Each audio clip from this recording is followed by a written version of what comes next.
Ito na, bagong GCash para sa mga household o OFW na walang number dito sa abroad, sa Saudi Arabia. Kung gusto nyo makapag-register, kung wala kayong number sa Pilipinas, pwede nyo gamitin yung mga number dito sa Saudi na nakaregister sa pangalan nyo. Halimbawa, ito, sa akin gumawa ko ng GCash, which is ang gamit ko is yung number ko dito sa Saudi.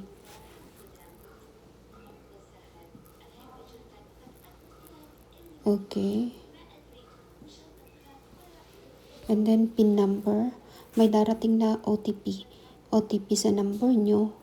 Or kung dumating naman nandyan sa baba, pwede nyo i-click yan automatically o pwede nyo upuan sa taas kung di nyo alam.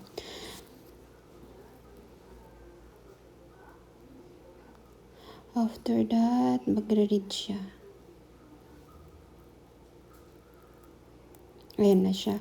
Na-open na siya. Since naka-register na ako, ayan yung update information. Magsa-sign in kayo dyan, dito. Yung mga picture nyo, ilalagin nyo dito kung hindi pa kayo naka-register for verification. Tapos, babalik na naman tayo. Enter ko yung password ko na ginawa ko. And take note, dapat po alam niyo po, nakasulat po lagi ang mga password niyo para hindi niyo po nakalimutan. Kaya inuulit-ulit ko po nababalik para hindi niyo po makalimutan. Same process lang.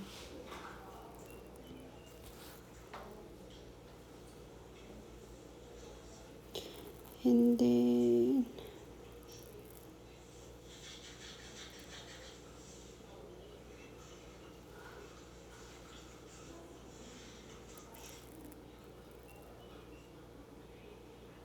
yan, pinabrowse ko kasi bago pa lang. Bumalik tayo. Enter ulit natin. Yan. Nagre-read na siya. Babalik pa rin sa dati yan. Ayan. Kapag naka-open na tayo, halimbawa yung pinakita ko na update information, i-fill up nyo lang yun.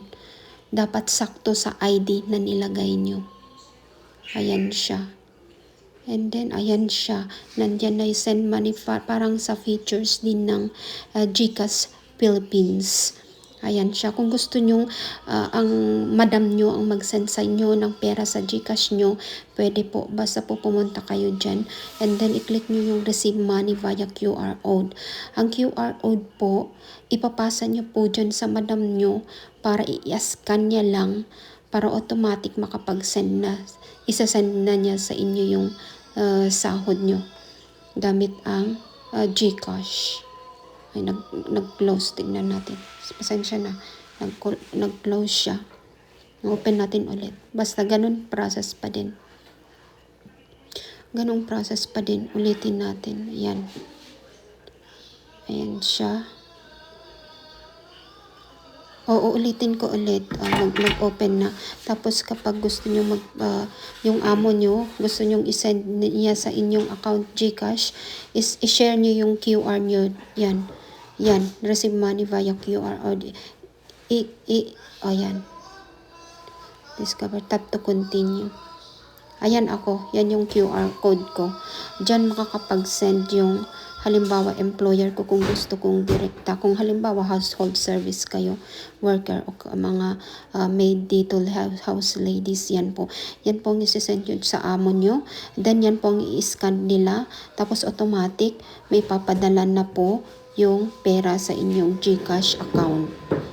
Tapos pwede na po kayong magpadala sa Pilipinas kung gusto nyo sa account nyo or sa any other GCash Philippine account number. Yan. Diyan. Halimbawa, example po yan. Yung example kung saan isi-send. Kung halimbawa may WhatsApp ang employer nyo, yan po yung isi-send nyo sa kanya para yan yung i-scan niya para makapagpadala siya ng pera sa inyong GCash account. And then, balik tayo kung paano magpadala. Same lang po yung features ng GCash Philippines. Ayan. Ayun, punta lang po kayo sa send. O kung gusto nyo mag-transfer sa account nyo, pwede din. Ayan, express send. Express send. Okay. Tapos enter nyo lang yung number ng padadalahan nyo at automatic na po nilang marireceive yung pera.